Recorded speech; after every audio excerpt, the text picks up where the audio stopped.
It is the vision of the revolutionaryong alyansang makabansa to deliver the message to the people, to become aware of what is happening globally, internationally, and specifically in the Philippines. Our mission is to inform, to deliver the informations para ma-aware fellow Filipinos about terrorism and extremism. This is just one way of helping our President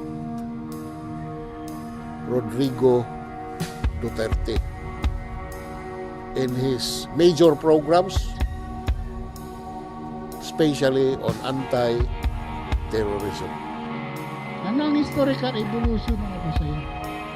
Saan nagsimula? Dapat malaman.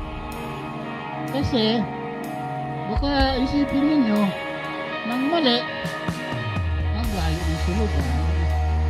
Nya, kuha ang design sa pambot na isilig sa gilid na kasi kung sa kabalod, maragpatag ra daw na mo kuha technology sa tausog ba.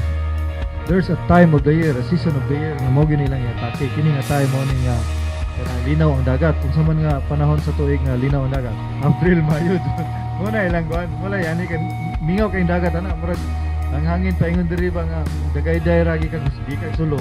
Tanawan nimong mapa sa Pilipinas, rumbohon mo straight Hulog, Visayas dahil na eh. Magpatighog ra ka ba kung sa dagat pa. Magpaanod ra ka, dito na kagbuhol.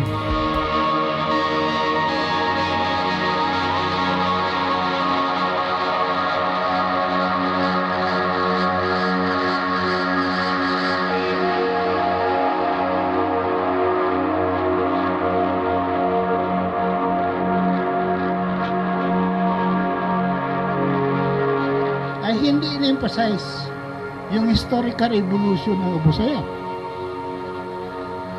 Hindi rin na-emphasize yung historical evolution ng ISIS.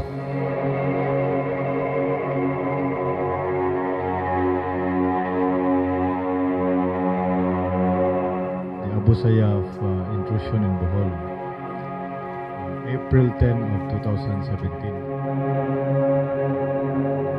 And because of that, we planned immediately for the conduct of the joint operations. Then ay mga uniforme ng Marines, Quran, flag. Yung symbol na yan is parang ganun kasi yung ng ISIS, no? ISIS inspired, no?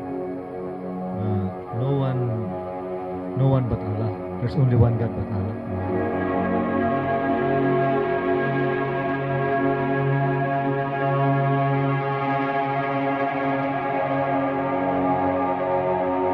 Hi mga kababayan, I'm Joseph Galinato Lamdagan, one of the participants of the third batch 2-day seminar on anti-terrorism.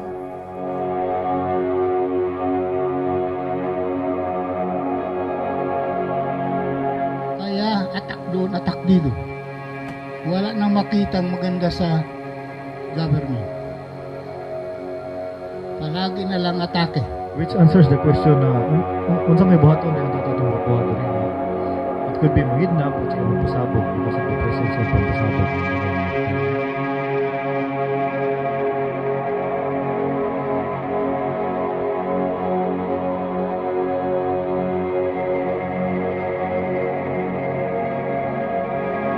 With guns, it can kill terrorists, but through or continuous counter-terrorism education seminars, this will stop terrorism. That's why I highly recommend this seminar. There will be a fourth batch on coming June. I hope that everybody will get the message through these videos and relay for widest dissemination. Thank you.